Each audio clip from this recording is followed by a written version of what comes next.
Frenzy59 back with you again with another edition of the $1 Million Man. This is my second million hit in a row.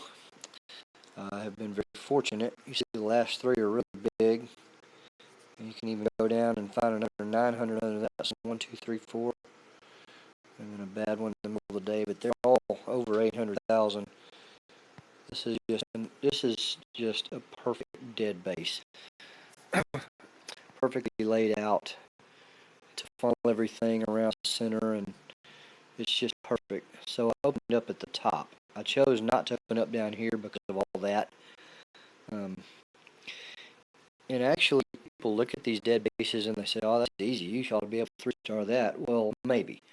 You've got to be smart, and you've got to use your units right, and you've got to use your spells right. And I choose to keep everything alive as long as I possibly can. I'm going to pause this a second. If you choose to start down here in all this mess, you've got to chew through all this and that and that and this. Look how much you've got to go through. You will probably lose 30 to 40% of your army.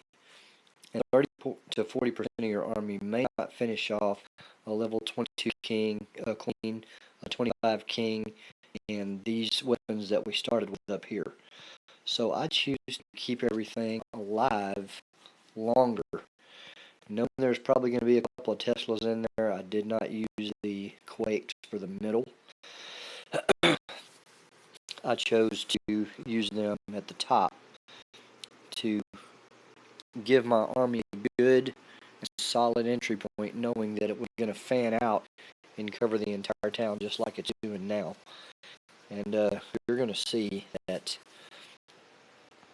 I'm not even going to have any hit points off of my king and queen at the end. It's really rare for the king to go all the way through a battle and to not have any hit points taken off. But as you see, he got caught up in the middle. And all of the high damage units, golems, and the warden are all out front there. And so now you've got all of the peripheral units that come in for support, the support units, like the wizards and the minions and the archers. They're all doing their jobs. But the golems going first. That's what you want. You want your heroes hanging back and your golems going up front and absorbing the brunt of the damage. And you just walk it on through.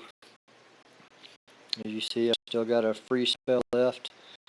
And when you see me at the end of these battles, my king and queen are almost at full health, I'm going to go ahead and juice them at the end so that they will be 100% health to help me defend while my army spells retrain home again. So that's why I do that. There you go. Thanks for stopping by.